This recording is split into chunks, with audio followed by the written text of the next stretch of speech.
knows what evil lurks in the hearts of men. The Shadow knows. Hello everybody out there in YouTube land. So, if you aren't aware, DC and Dynamite Comics are doing a 6-issue crossover event this year that features Batman and the Shadow. So, with that in mind, I'm going to be doing my review of Batman the Shadow 2017, number 1. Now, both the cover art and the interior art are done by Riley Rossmo, and I find his art style to be really superb in this book. It's written by the superpowered writing duo of Scott Snyder and Steve Orlando. This issue also has a variant cover by Tim Sale, Riley Rossmo, and Cliff Chang.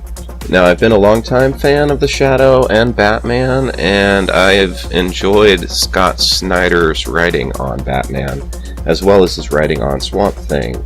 So be warned, this review does contain spoilers. So let's get to it. Okay, so starting off, we're in the French Alps in a castle, and we see an old man holding a sword and a glass of wine, and he introduces himself as Henry Ducard. He says, "You've climbed a long way from the streets of Gotham. What can I do for you, Bruce?" And we see Bruce Wayne in the bottom panel. He says, "Teach me, Ducard. Your ways helped me countless times in the past, and there is a mystery that I can't unravel." So that's a pretty big thing. If there's one thing Batman's known for, it's being a great detective. So if there's a mystery he can't unravel, that's quite a big mystery. Now, just a little side note, a little history on Ducard. In the comics, he's portrayed as a teacher to Batman and a great detective. And he is portrayed a little bit like Ra's al Ghul is in the film Batman Begins. So the next 2 pages, it jumps to Arkham Asylum, and it shows an orderly doing the rounds, taking food to the different inmates. And that's a pretty cool page. The 3rd page here, we see 4 panels, and each one it shows a different villain in prison here in Arkham Asylum. And the first one's Poison Ivy, and then we see Zeus, Two-Face, Harvey Dent, and finally Mr. Freeze. And the orderly is bringing them each kind of like a special food, just as something nice that he is doing, and each of the supervillains there that is imprisoned seems to think that is really a big deal, as usually the guards don't treat them with any kind of respect. Next, we see the orderly is at home. He's in his apartment talking to his little dog and listening to voice messages and eating Chinese food. And it goes like that for a little bit, and then, unfortunately, someone jumps out of the shadows behind him and kills him.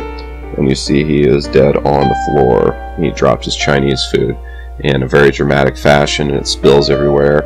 The art is quite dramatic. So the next couple pages, we see the police have shown up and they are investigating the murder. Now, out of the shadows, Batman appears and shows up, and now he is on the case.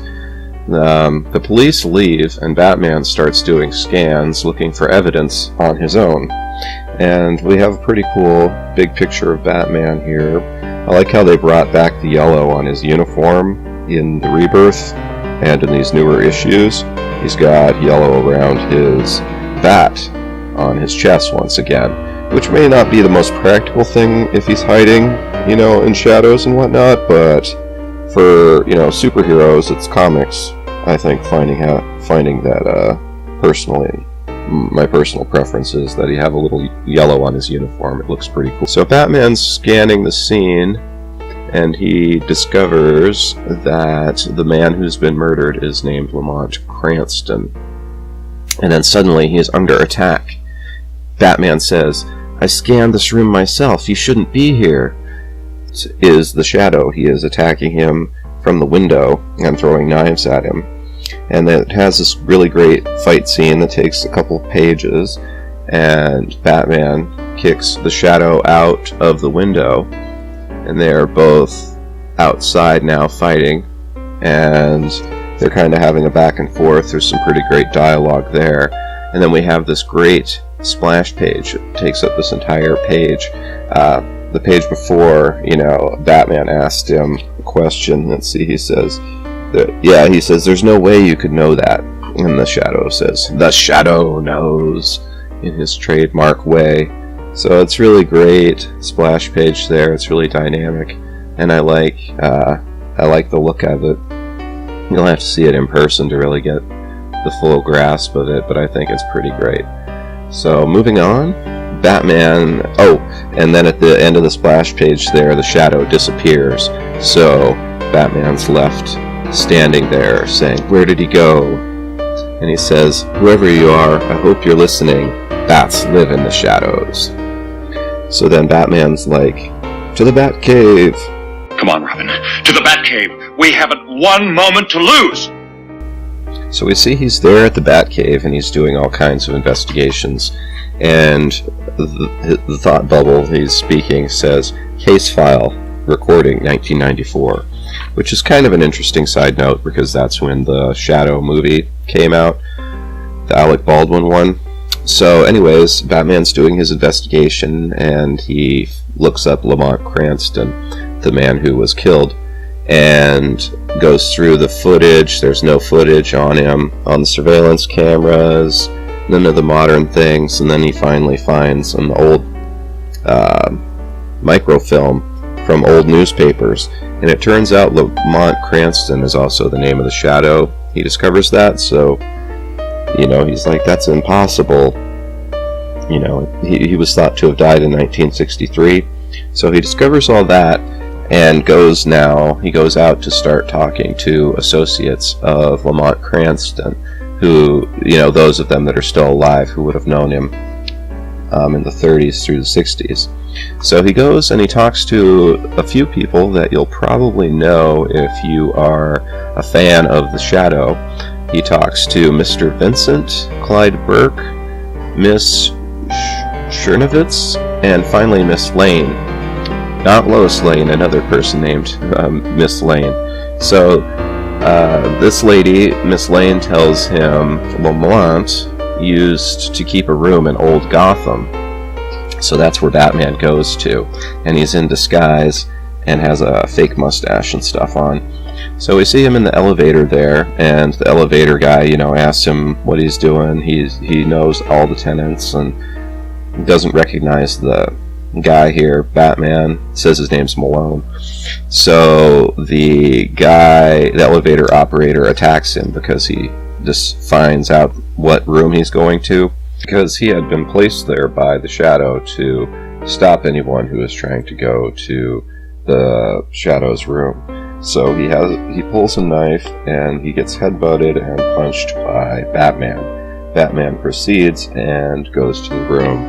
He uses a pick and breaks the lock and gets into the room, and in classic Batman fashion discovers that behind one of the pictures there's a hidden switch, and it opens a door, and he finds in the Shadow's inner sanctum all of the masks that he would wear when he goes out and fights crime in different disguises, and he also finds all of the Shadow's weapons. He has some machine gun, Tommy gun type things, throwing knives, guns, and swords, and he discovers that the knives are the same as the ones the Shadow had thrown at him earlier. I really like how they focused on making Batman a detective again. He had to use lots of his detective abilities to find this place and to break into it. So the last couple pages, it's back in the French Alps, and he is talking to Ducard once more,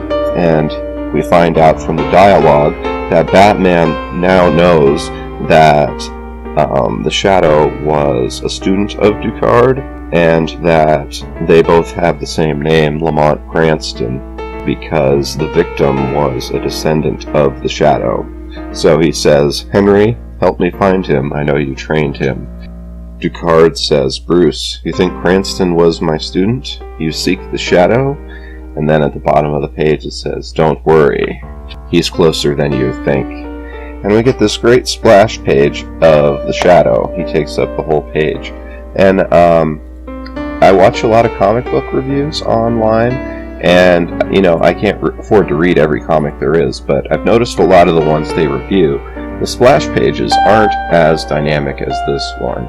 This is like the old school splash page where you get a great look at our main character, and it's just really well drawn. So that is Batman the Shadow #1. That came out this year. I hope you all liked it. Let me know in the comments if you've read it. What do you think about the art style? Would you like me to do more of these Batman reviews? And what do you think of our content so far? Would you like me to do more of our artist series, or just focus on comic book reviews? And as always, be sure to like, share, and subscribe. Thank you so much for watching. End of line.